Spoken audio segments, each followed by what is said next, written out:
സ്നേഹമുള്ള സെബാസ്റ്റ്യൻ മാത്യു, സ്നേഹമുള്ള വിനുകുമാർ, KP തങ്കക്കുട്ടൻ, ഇതാണ് തങ്കക്കുട്ടൻ, തങ്കമായി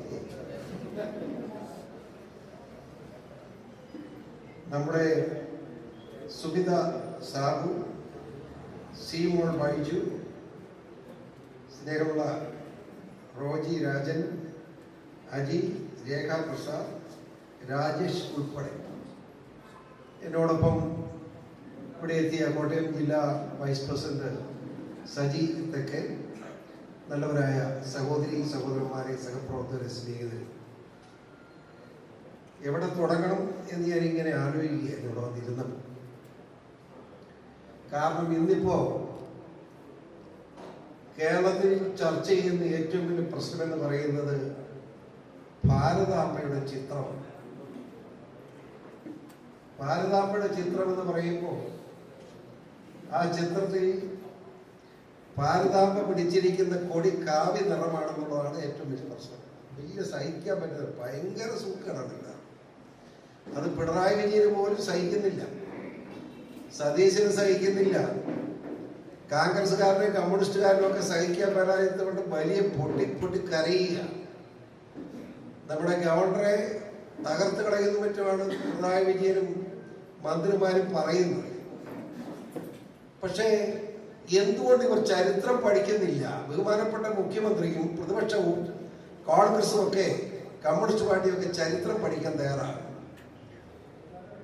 നമ്മുടെ ഭാരതാംബ വഹിക്കുന്ന ആ പതാകയുണ്ടല്ലോ, കൊടി, എത്ര വർഷം പഴക്കമുണ്ടെന്ന് ആർക്കെങ്കിലും അറിയാമോ? ആയിരക്കണക്കിന് വർഷം പഴക്കമുള്ള ഭാരത സംസ്കാരത്തിന് പ്രതീകമാണ് ആ പതാക എന്നറിയണം. അതിന്റെ അർത്ഥമൊന്നും ഈ മഠയന്മാർക്ക് അറിയില്ല. അതായത് ശ്രീകൃഷ്ണന്റെ ആ യുദ്ധകാലം മുതൽ ഉപയോഗിക്കുന്ന ചിഹ്നമാണ് ഈ കൊടി എന്ന് നിങ്ങൾ അറിയണം. മനസ്സിലായില്ലേ? അത് രണ്ട് ത്രികോണമാണ്. സാധാരണ നമ്മുടെ മറ്റ് പല സ്ഥലങ്ങളിൽ ഉപയോഗിക്കുന്നത് ഒരു ത്രികോണമല്ല, രണ്ട് ത്രികോണമാണ് ഈ ചിഹ്നത്തിൽ കൊടിക്കുള്ളത്. അതിന്റെ പ്രാധാന്യം മനസ്സിലാക്കാനുള്ള ഭാരതീയൻ എന്ന നിലയിൽ ഈ ചിഹ്നത്തിന്റെ മഹത്വം മനസ്സിലാക്കാനുള്ള വിവരം കേരളത്തിലെ കോൺഗ്രസ്സുകാരനും കമ്മ്യൂണിസ്റ്റുകാരനും ഉണ്ടാകാൻ വേണ്ടി സർവശക്തനായ ദൈവം തമ്പുരാനോട് നമുക്ക് പ്രാർത്ഥിക്കാം എന്ന് മാത്രമാണ് എനിക്ക് പറയാനുള്ളത്. ഞാൻ ബഹുമാനപ്പെട്ട പിണറായി വിജയനോട് ചോദിക്കട്ടെ, പിണറായി വിജയൻ, ഞങ്ങൾ ഈ പതാക ഉപയോഗിക്കുന്നതിൽ വലിയ ദുഃഖം പറയുന്ന പിണറായി വിജയ, നിങ്ങൾ ഉപയോഗിക്കുന്ന കൊടി ഏതാ എന്ന് പറഞ്ഞാൽ മതി. നിങ്ങൾ ഉപയോഗിക്കുന്ന കൊടി ചുമലക്കൊടിയാണ്, അരിവാളും ചുറ്റിയ നക്ഷത്രം, അല്ലേ? നിഷേധിക്കാൻ പറ്റില്ലല്ലോ. ചൈനയുടെ കൊടി എന്താണ്?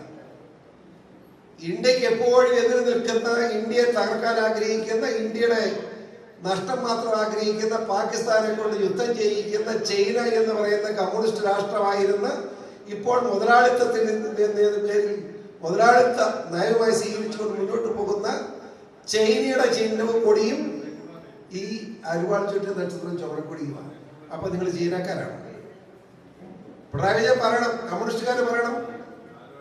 അപ്പൊ ഈ ചുമലക്കൊടി അരിവാളാണ് അവിടെ ചിഹ്നം.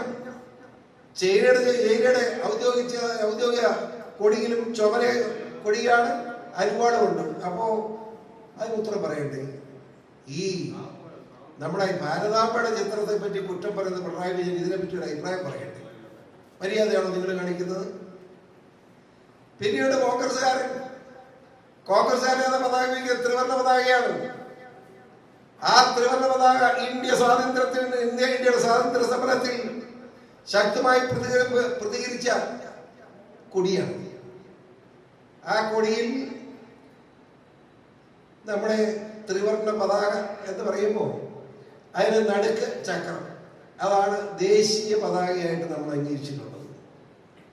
ആ പതാകയിൽ ഒരു ചെറിയ ഒരു ഇച്ഛാമാതിരി ഒന്ന് മാറ്റി ഒരു പരിപാടി വെച്ച് കഴിയുമ്പോൾ കോൺഗ്രസിന്റെ പതാകയാണ്.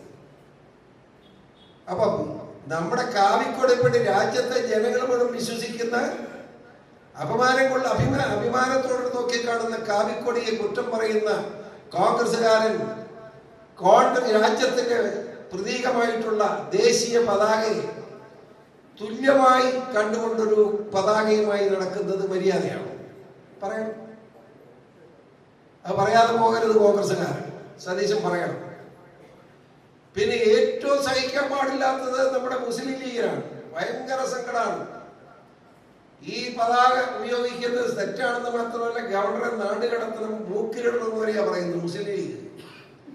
സ്നേഹമുള്ള ലീഗുകാരാ, ഞാൻ ചോദിക്കട്ടെ, നിങ്ങളുടെ പതാക എന്താ? നിങ്ങളുടെ പതാക പാകിസ്ഥാൻ എന്ന് പറയുന്ന ഇന്ത്യയുടെ ഏറ്റവും വലിയ ശത്രുവായി ഇന്ത്യയെ തകർക്കണം, ഭാരതത്തെ തകർക്കണം, ഭാരതത്തിൽ സ്ഥലം കയ്യേറണം എന്ന് ആഗ്രഹിക്കുന്ന, അതിനനുസരിച്ച് പ്രവർത്തിച്ചുകൊണ്ടിരിക്കുന്ന പാകിസ്ഥാന്റെ ദേശീയ പതാക എന്ന് പറയുന്നത് പച്ചക്കൊടിയും ഇതുപോലെ ചന്ദ്രക്കരയും. അത് തന്നെയാണ് മുസ്ലിം ലീഗ് ഇവിടെ ഉപയോഗിക്കുന്നത്. എന്ത് മര്യാദ! ഇന്ത്യ എന്ന് പറയുന്ന മഹത്തായ ഭാരതത്തോട്, ശീശലമായ രാജ്യമായി ഭാരതത്തോട് മനസ്സാക്ഷിയോ സ്നേഹമുണ്ടെങ്കിൽ നിങ്ങൾ ഈ പച്ചക്കൊടിയായിട്ട് നടക്കുമോ? നിങ്ങൾ കാവിയില്ലെങ്കിൽ വല്ല റോസ് കൊടിയും കൊണ്ട് നടക്കാൻ അതല്ല മര്യാദ. ഏത് നിങ്ങൾ ഞങ്ങളെ കുറ്റം പറയുക? ദേശീയതയിൽ ഒന്നിക്കൊണ്ട് ഞങ്ങൾ പ്രവർത്തിക്കുമ്പോൾ ഞങ്ങളെ കുറ്റം പറയുന്ന നിങ്ങൾ രാജ്യദ്രോഹികളെ പോലെ പ്രവർത്തിക്കാൻ പാടില്ല എന്ന് ഉപദേശിക്കാതിരിക്കാൻ പറ്റില്ല. അതുകൊണ്ടാണ് ഞാനിത് പറയുന്നത്. അപ്പോ ഒരു സംശയമില്ലാതെ നമ്മുടെ പതാകയുമായി, കാവിക്കൊടിയുമായി മുന്നേറണം. ആ കാവിക്കൊടിയാണ് ഈ രാജ്യത്തിന്റെ രക്ഷ. ഭാരതത്തെ രക്ഷിക്കാനുള്ള ചിഹ്നമാണ്. ഒരു മടിയുമില്ലാതെ നമ്മൾ ഉയർത്തിപ്പിടിച്ചുകൊണ്ട് മുമ്പോട്ട് പോകും. പ്രിയനായ നമ്മുടെ ഗവർണറുടെ തീരുമാനങ്ങളും തീരുമാനങ്ങളും അഭിപ്രായങ്ങളും 100% ശരിയാണെന്ന് BJP കാണുന്നു എന്ന് പരസ്യമായി തന്നെ പറയാൻ ഞങ്ങൾ ആഗ്രഹിക്കുകയാണ്. സുഹൃത്തെ, മറ്റു കൂടുതൽ വിശദാംശങ്ങളൊന്നും ഞാൻ കടക്കുന്നില്ല. ഇവിടെ കല്ലൂർക്കാട് വന്ന് സംസാരിക്കുമ്പോൾ ഇവിടെ കുറേയേറെ ക്രിസ്ത്യാനികളുള്ള നാടാണ്. ഞാനൊരു നല്ല ക്രിസ്ത്യാനിയാണെന്ന് മാത്രമല്ല, റോമൻ കത്തോലിക്കനുമാണ് എന്ന് മാത്രമല്ല, അരുവത്ര പള്ളിയുടെ കമ്മിറ്റിക്കാരെന്ന് മാത്രമല്ല, പാലാ രൂപതയുടെ കമ്മിറ്റിക്കാരൻ കൂടാ. രൂപതയുടെ ഇവിടെ നിങ്ങൾ പത്രത്തിൽ കണ്ടു കാണും. 800ഓളം ആളുകളെ വിളിച്ചു കൂട്ടി യോഗത്തിൽ പിതാവ് പ്രസംഗിക്കുമ്പോൾ ആകെ സ്റ്റേജിൽ സീറ്റ് തന്നത് PC ജോറയിലാണ്. അത്രമാത്രം സഭയുമായി ബന്ധപ്പെട്ട് പ്രവർത്തിക്കുന്ന ആൾ തന്നെയാണ് ഞാൻ. പക്ഷേ ഇവിടുത്തെ ക്രിസ്ത്യാനികളോട് എനിക്കൊരു അഭിപ്രായം പറയാനുണ്ട്. നിങ്ങളൊരു കാര്യം ആലോചിക്കണം. നിങ്ങൾ മുൻപോട്ട് പ്രവർത്തിക്കുമ്പോൾ നിങ്ങളെ ആര് സഹായിക്കും എന്ന് ആലോചിക്കണം. ഇവിടെ മാണി ജോസഫ് പറഞ്ഞ് നടക്കുക. ആരെ കിട്ടാൻ മാണി ജോസഫും? കേരള കോൺഗ്രസ് ആണ് കേരളത്തിലെ ക്രൈസ്തവ സമൂഹത്തെ നശിപ്പിച്ചത് എന്ന് ഞാൻ പറയുമ്പോൾ ആരും പിണങ്ങിയിട്ട് കാര്യമില്ല. പിണങ്ങിയാലും എനിക്കൊരു ചുക്കുമില്ല. മര്യാദ വേണ്ട. ഞാൻ ചോദിക്കട്ടെ, 30-ൽ കൂടുതൽ MLA-മാരുണ്ടായിരുന്ന ക്രൈസ്തവ സമൂഹത്തിന് ഇപ്പൊ നിയമസഭയിൽ എത്ര ഉണ്ട്? പറഞ്ഞാൽ മതി. ഇവിടെ ഇസ്ലാം മതവിശ്വാസികൾക്ക് എത്ര MLA-മാരുണ്ട്? ഹിന്ദു സമൂഹത്തിൽ എത്ര MLA-മാരുണ്ട്? ക്രിസ്ത്യാനിക്ക് എത്ര MLA-മാരുണ്ട്? ഇതൊക്കെ ഒന്ന് കണക്ക് കൂട്ടിയിട്ട് വേണം ക്രിസ്ത്യാനിയുടെ പേരിൽ അഹങ്കരിക്കാൻ എന്ന് മാണിയോടും ജോസഫിനോടും പറയാതിരിക്കാൻ കഴിയില്ല. മാണി പാവം, അദ്ദേഹം മരിച്ചുപോയി. അദ്ദേഹം ക്രൈസ്തവ സമൂഹത്തോട് സ്നേഹമുള്ളവനായിരുന്നു. പക്ഷേ മകൻ ഒരു കടിഞ്ഞു പൊട്ടൻ, വിവരമില്ലാത്തവനായി പോയി. വേറെ കുഴപ്പമൊന്നുമില്ല. പിന്നെ ജോസഫ് ഞാനൊന്നും പറയുന്നില്ല, കാരണം ഞാൻ വളരെ ഇഷ്ടമുള്ള ആളാണ് അദ്ദേഹമായിട്ട്. പക്ഷെ ഒരു കാര്യം ഞാൻ പറയുന്നത്, ജോസഫ് എന്നെ കൊണ്ടെല്ലാം പറയിക്കരുത്. നിങ്ങൾ പത്രത്തിൽ കാശ് മുടക്കി സപ്ലിമെന്റ് ഇട്ടുകൊണ്ട് നടന്നാൽ അതിൻ്റെയൊക്കെ സത്യം വിളിച്ചു പറയാൻ ഞാൻ നിർബന്ധിതരാകും. അതുകൊണ്ട് ആ പണി നിർത്തിക്കോണം. പണി നിർത്തിയില്ലെങ്കിൽ ചില സത്യങ്ങൾ ഞാൻ വിളിച്ചു പറയും. നിങ്ങൾക്ക് വീടിന് പുറത്തിറങ്ങാൻ പറ്റാത്ത സാഹചര്യം ഉണ്ടാവും. സ്വന്തം മകനെ പോലും വിശ്വാസമില്ലാതെ, അബു എന്ന് പറയുന്ന ആ ചെറുപ്പക്കാരനെ പോലും വിശ്വാസമില്ലാതെ ആ ചെറുപ്പക്കാരനെ നശിപ്പിച്ച് വെച്ചിരിക്കുന്ന സ്വന്തം തന്തയാണ് ജോസഫ്. അത് മാത്രം ഇപ്പൊ പറയുന്നു, ബാക്കി പറയേണ്ടപ്പോൾ പറഞ്ഞോളാം. അതുകൊണ്ട് ഏതായാലും ക്രൈസ്തവ സമൂഹത്തിന്റെ കഷ്ടകാലമാണ് കേരള കോൺഗ്രസ്. ഞാനും അതിൽ പങ്കാളിയായിരുന്നു എന്ന കാര്യത്തിൽ ദുഃഖമുള്ളതുകൊണ്ടാണ് പരസ്യമായിട്ട് ഇത് പറയുന്നത്. അപ്പൊ എത്രയുണ്ടെന്ന് നോക്കിയാൽ മതി. ആ 11% ക്രിസ്ത്യാനിയുള്ളത്. ഏകദേശം 26% ഉണ്ടായിരുന്ന ക്രിസ്ത്യാനി കേരളത്തിൽ നിന്ന് 11%. ഇവിടെ ഹിന്ദു സമൂഹം കഴിഞ്ഞ 10 കൊല്ലത്തെ കണക്കെടുത്ത് പരിശോധിക്കുമ്പോൾ 9% ഹൈന്ദവ സമൂഹം കുറഞ്ഞിരിക്കുന്നു. ഇസ്ലാം മതവിശ്വാസികൾ അവർ വർദ്ധിക്കുന്നതിൽ നമുക്ക് വിരോധമില്ല. അവർ 30%, അത് 13% ഉണ്ടായിരുന്ന ഇസ്ലാം മതവിശ്വാസികൾ 32% മുകളിലായിരിക്കും. ഇനി ഇനിപ്രേഷൻ വരാൻ പോകും, അപ്പൊ ബാക്കി വരും.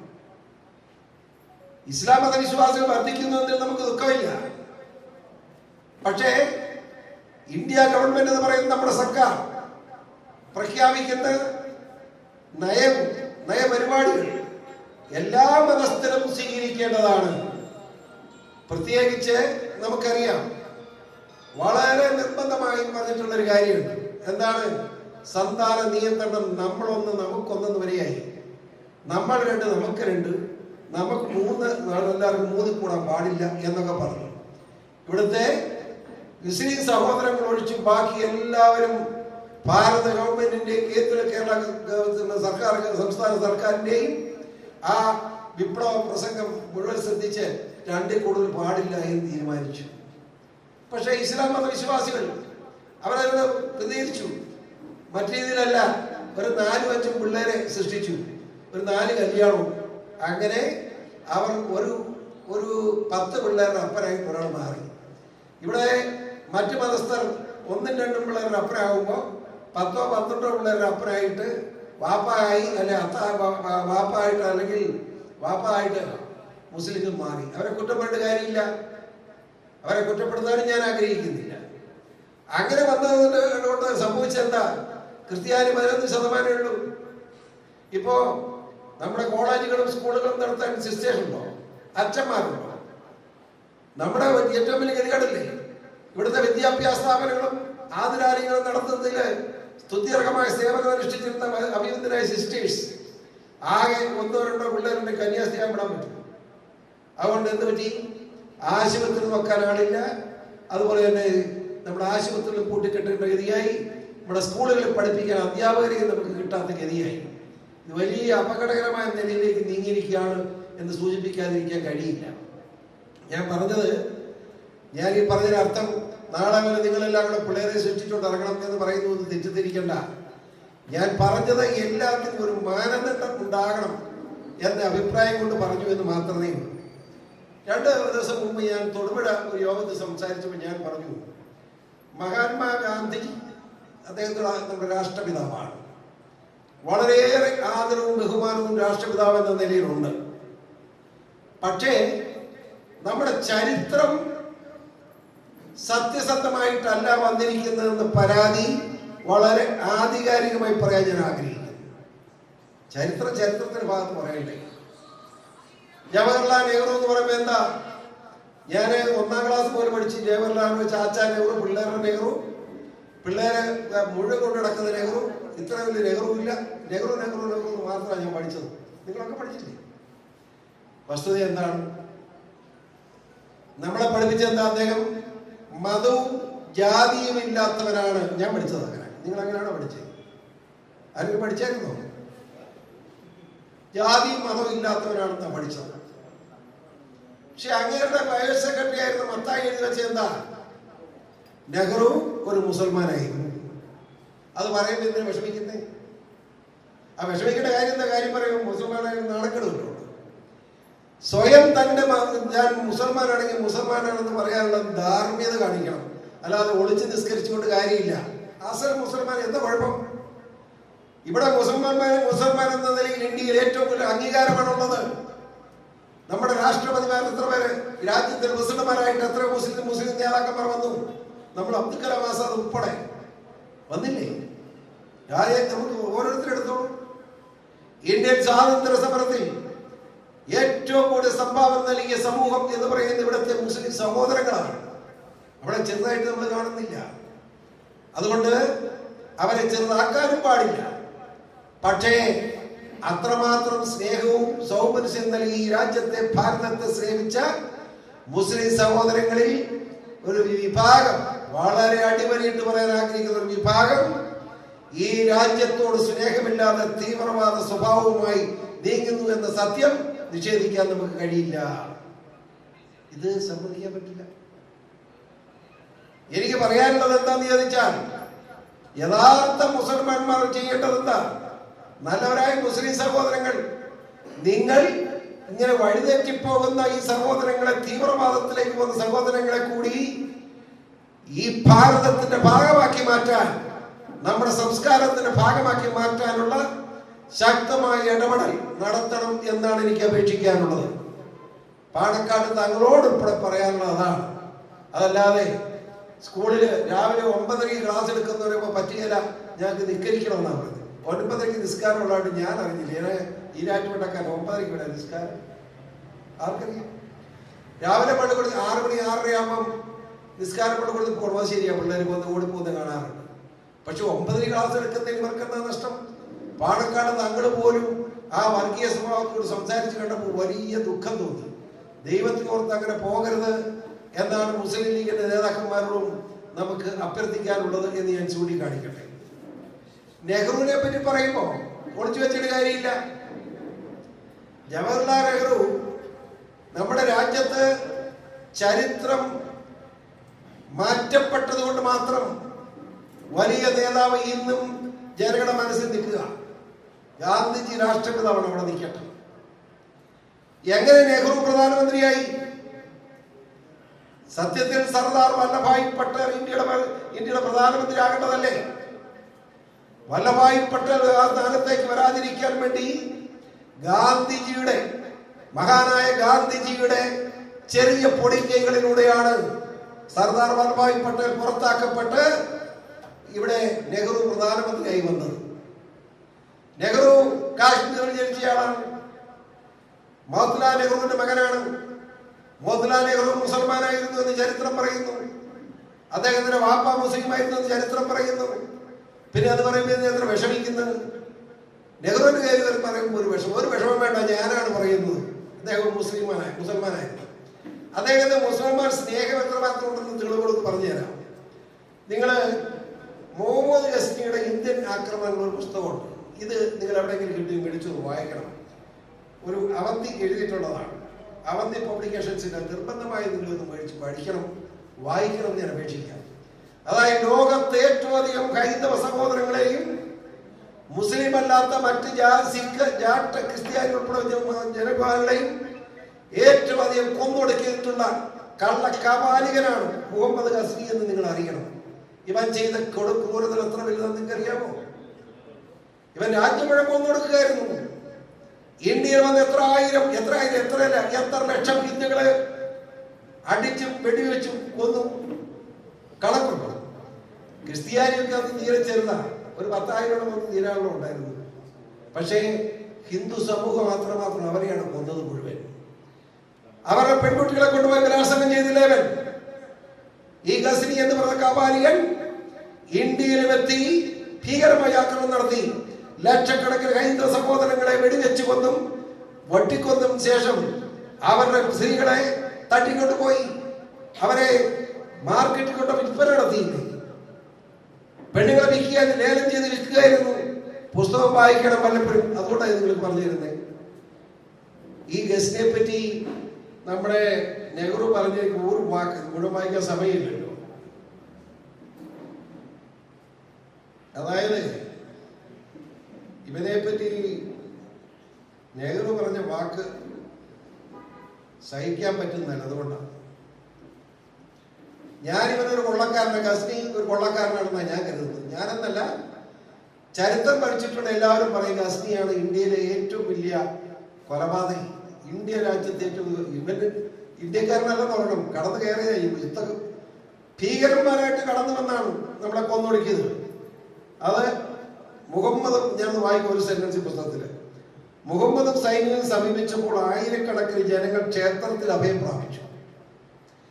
എന്തെങ്കിലും അത്ഭുതം സംഭവിക്കുമെന്ന് ഞങ്ങൾ ആരാധിക ദൈവം ഞങ്ങളെ സംരക്ഷിക്കുന്നു അവർ വിശ്വസിച്ചു. വിശ്വാസികളുടെ സങ്കല്പത്തിലല്ലാതെ മറ്റൊരിടത്തും അത്ഭുതങ്ങളൊന്നും സംഭവിക്കാറില്ല. മുഹമ്മദ് ക്ഷേത്രം തകർത്തു, കൊള്ള ചെയ്തു.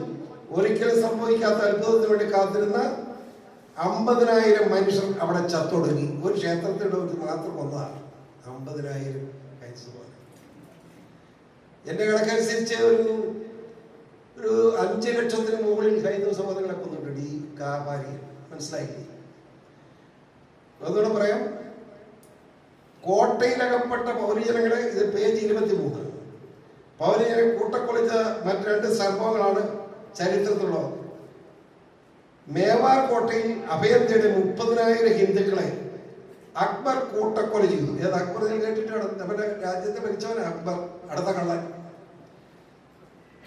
ഈ കൊലയാളിയെ, അതാണ് പ്രധാനപ്പെട്ട, ഈ കൊലയാളിയെ മഹാനായ ജവഹർലാൽ നെഹ്റു സംബോധന ചെയ്തിരിക്കുന്നത് എന്താണെന്നറിയാമോ? മഹാനായ അക്ബർ പോരെ. ഇവരെ എന്നാ ചെയ്യണം? ഈ നെഹ്റുവിനെ എന്ത് ചെയ്യണം? നിങ്ങൾ ആലോചിച്ച്. അതായത് ഒരു പ്രദേശത്ത് മാത്രം 30,000-ഓളം ഹിന്ദു സഹോദരനെ കൂട്ടക്കൊല ചെയ്ത് അക്ബർ എന്ന് പറയുന്ന കാബാലികനെ, ബഹുമാനപ്പെട്ട വന്യജി എന്ന് നമ്മളെല്ലാം ബഹുമാനത്തോട് കാണുന്ന ജവഹർലാൽ നെഹ്റു സംബോധന ചെയ്തിരിക്കുന്ന മഹാനായ അക്ബർ എന്നാണ്. ഇത് പ്രൊഫസർ സ്ഥാനം പോകുമെന്നോ ഡോക്ടറേറ്റ് കിട്ടുകയില്ലെന്നോ ഒക്കെ ഭയന്ന് നെഹ്റുവിന് ശേഷം വന്ന ചരിത്രകാരന്മാരൊക്കെ അക്ബർക്ക് നെഹ്റു ചേർത്ത് കൊടുത്ത വിശേഷണം ആവർത്തിച്ചു പോരെ. മഹാനായ അക്ബർ എല്ലാവരും പറഞ്ഞു. അത് വല്ല സാധനമൊക്കെ കിട്ടണ്ടേ, പോവുകയില്ല. അതുകൊണ്ട് ഇതൊക്കെയാണ് നടന്നിരിക്കുന്നത്. എന്നിട്ട് ചരിത്രം തിരുത്തി എഴുതിയേ മതിയാവും. അതിനുവേണ്ടിയാണ് BJP ശക്തമായി പ്രതികരിക്കേണ്ടത് എന്നാണ് എൻ്റെ അഭിപ്രായം.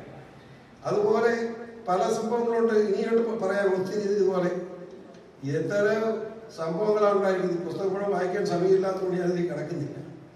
ഏതായാലും നെഹ്റു ഈ കൊള്ളയ്ക്കൊക്കെ കൂട്ടുനിന്ന് കൊടുത്തു. പ്രത്യേകത ഹിന്ദുക്കളെയും മറ്റു മതസ്ഥരെയും പഞ്ചാബികളെയും ഒക്കെ കൊന്നൊടുക്കുമ്പോൾ ആ കൊന്നൊടുക്കുന്നവരെയൊക്കെ മഹാൻ എന്ന് വിളിക്കാൻ ബഹുമാനപ്പെട്ട നെഹ്റുവിന് ഒരു മടി ഉണ്ടായില്ല എന്ന് പറയുമ്പോൾ നെഹ്റു ആരാണെന്ന് നിങ്ങൾക്ക് മനസ്സിലായില്ല.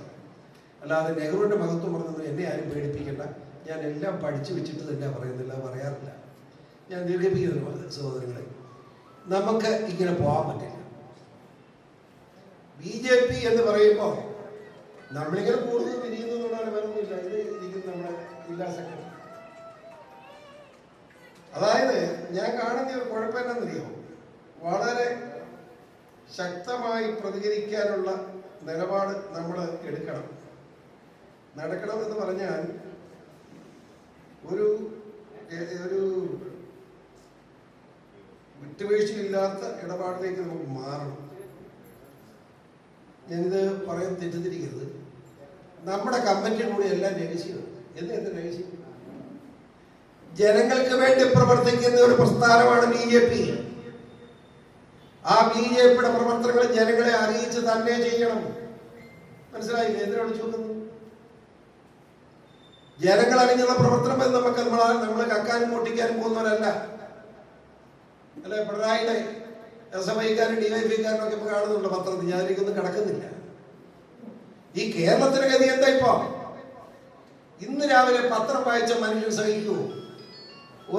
ഇന്ന് കേരളത്തിന്റെ അങ്ങേയറ്റത്തും ഇങ്ങേയറ്റത്തും 2 അമ്മമാരെ 2 മക്കൾ വെട്ടിക്കൊന്നിരിക്കുക. ഒരുത്തൻ ഇവിടെ കടുത്തുരുത്തിയില്ല, അമ്മയെ വെട്ടിക്കൊന്നു. മറ്റൊന്ന് കാസർഗോഡാണ്, അമ്മയെ വെട്ടിക്കൊന്നു. എന്താ കാര്യം? കള്ള. യാതൊരു ബോധമില്ല, ചെയ്യുകയാണ്. അതുകൊണ്ട് ഇന്നത്തെ പത്രവാർത്ത ഞാൻ പറയുന്നു. അത് തീർന്നോ? പോപ്സോ കേസ് എത്ര പ്രതിയുണ്ട്?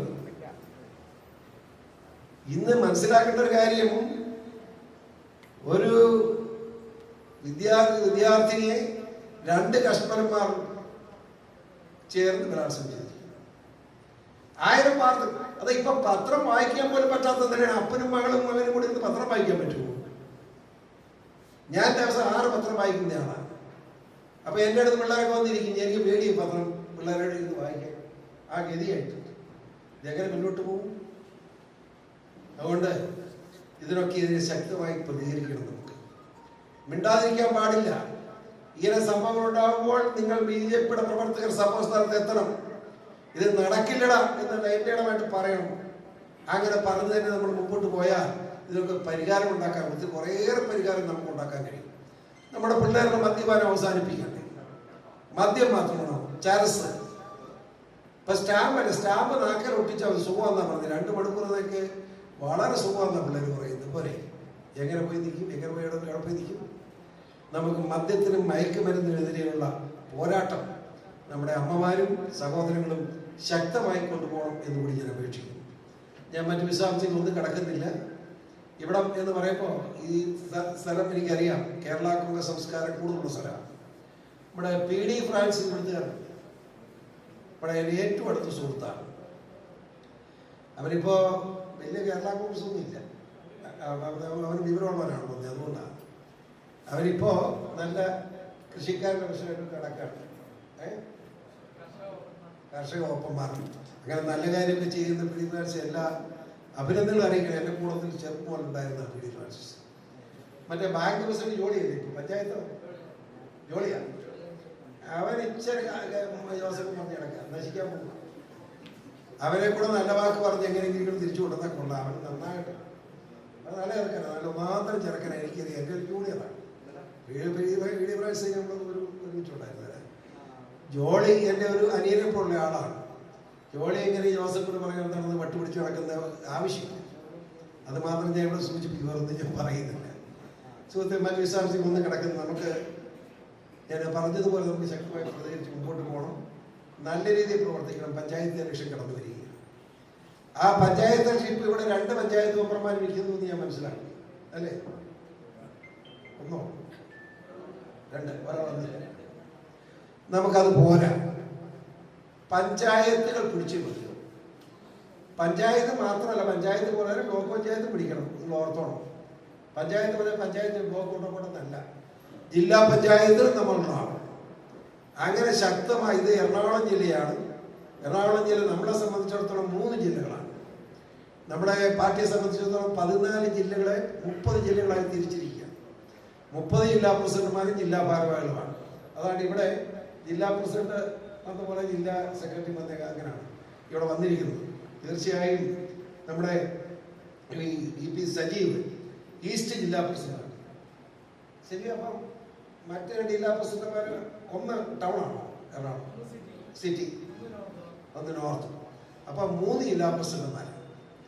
തീർച്ചയായും നന്നായി വരട്ടെ, അങ്ങനെ പോട്ടെ.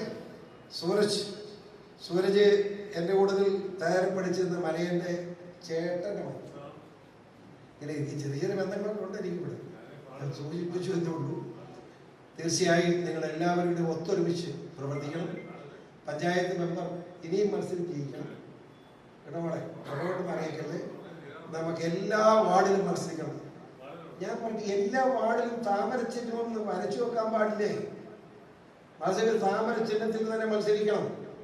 ആ താമരച്ചിഹ്നം അടുത്ത ഇലക്ഷൻ വരുമ്പോൾ നമ്മുടെ കല്ലൂർക്കാട് മേഖലയിൽ കൂടെ താമര കൊണ്ട് നിറയണം. ആ താമര നിറയുമ്പോൾ അത് കാണുന്ന ജനങ്ങളുടെ മനസ്സിലേക്ക് താമര കുടിയേറും. ഇത് ആരുടെ ചിഹ്നമാണ്? ലോകത്തിലെ നെറുകയിലേക്ക് മാറുന്ന ഇന്ത്യ എന്ന് പറയുന്ന മഹത്തായ ഭാരതത്തെ 10 വർഷത്തേക്കാൾ കൂടുതൽ കാലം പ്രധാനമന്ത്രിയെ സേവനം ചെയ്യുന്ന ആളുടെ ചിഹ്നമാണ് മോദിജി. മോദിജിയുടെ ചിഹ്നമാണ്. മനസ്സിലായില്ലേ? ലോകരാഷ്ട്രങ്ങൾ മുഴുവൻ ബഹുമാനിക്കുന്ന നേതാവാണ് നമ്മുടെ നേതാവ് മോദിജി. ഇന്ത്യയെ 4ാമത്തെ സാമ്പത്തിക ശക്തിയാക്കി ഉയർത്തിയ മഹാനായ നേതാവാണ് മോദിജി. ജർമ്മനി കൂടെ താഴെ പോകാൻ പോകുന്നു. 1-2 ലോകത്തിലെ 3ാമത്തെ സാമ്പത്തിക ശക്തിയായി മഹത്തായ ഭാരതം പ്രിയങ്കനായ മോദിജിയുടെ നേതൃത്വത്തിൽ പോകാൻ പോവുക. അപ്പൊ പിന്നെ നിങ്ങൾക്ക് ആരണം കിട്ടില്ല, അങ്ങനെ കൂട്ടി ചോദിക്കാൻ പാടില്ലാത്തത്. നിങ്ങൾക്ക് വേണ്ടി പ്രവർത്തിക്കുന്നവരാണ് ഞങ്ങൾ. LDF UDF മാറി മാറി കച്ചവടം ചെയ്ത് രാജ്യം നശിപ്പിച്ചു. ഇപ്പൊ എത്ര കോടി കടവാ? 6 ലക്ഷം കോടി രൂപ കടത്തിലേക്ക് കേരള സംസ്ഥാനത്തെ മാറ്റിയതിന് പൂർണ്ണമായും ഉത്തരവാദി പിണറായി വിജയനും അതിന് ചൂട്ടുപിടിച്ചു കൊടുക്കുന്ന VD സതീശനുമാണ്. പൊടിച്ചു വെച്ചിട്ട് കാര്യമില്ല. അവിടെ ഇപ്പോ പറയാൻ ഒന്നുമില്ല. ഞാൻ പറഞ്ഞ് കുറ്റം പറയാൻ ആഗ്രഹിക്കുക, ആരെയും കുറ്റം പറയുന്നില്ലേ. പക്ഷേ ഇതവിടെ നിലമ്പൂർ ഇലക്ഷൻ കഴിഞ്ഞപ്പോൾ വരുവായിട്ടുണ്ട്. അവിടെ UDF 11,000 വോട്ട് കുറഞ്ഞു. കണ്ടായിരുന്നു? ജയിച്ചു, 10,000 വോട്ട് ജയിച്ചു. പക്ഷേ 10,000 വോട്ട് കുറഞ്ഞു. നമ്മുടെ UDF കുറഞ്ഞെന്ന് പറഞ്ഞാൽ LDF 11,000 വോട്ട് കുറഞ്ഞു. നമുക്ക് 10,000-ൽ താഴെ ഉണ്ടാ. പക്ഷേ വേറൊരു കാര്യമുണ്ട്, കഴിഞ്ഞ ഇലക്ഷൻ കിട്ടിയതിനേക്കാൾ വോട്ട് കൂടുതൽ കിട്ടി. നമ്മൾ മുന്നോട്ടാ പോയത്. ചെറിയ പാർട്ടി, നമുക്ക് യൂണിറ്റ് കമ്മിറ്റികളില്ല, അവിടെ ഒരു പറയാൻ പറ്റിയ വലിയ ഒരു കമ്മിറ്റി ഒന്നും ഇല്ലാത്തതാണ്. പക്ഷെ നമുക്ക് അവിടെ നമ്മോടൊപ്പം നിന്ന ഒരു സമൂഹം, ചില ആളുകൾ ജയിക്കരുത് എന്ന് വാശിയോടുകൂടി അപ്പുറത്തോട്ട് ചെയ്തുകൊണ്ടാണ്. ഇല്ലെങ്കിൽ നമുക്കൊരു 15,000 വോട്ട് കിട്ടി. നമ്മൾ കണക്കാക്കി വെച്ചിരുന്നതാണ്. പക്ഷേ വോട്ട് ജയിക്കണേ ഞങ്ങളുടെ പാർട്ടിയുടെ പ്രവർത്തകരാണ്, ഞങ്ങളുടെ പാർട്ടിക്ക് വേണ്ടി ജീവൻ കളന്ന് നടക്കുന്നവരാണ് ഞങ്ങളെ രക്ഷിക്കാൻ അങ്ങയുടെ അനുഗ്രഹം ഉണ്ടാവണേ എന്ന് ആത്മാർത്ഥമായി പ്രാർത്ഥിച്ചുകൊണ്ട് നിങ്ങളുടെ അനുവാദത്തോടുകൂടി ഈ സമ്മേളനം ഞാൻ ഉദ്ഘാടനം ചെയ്യുന്നു. നന്ദി, നമസ്കാരം.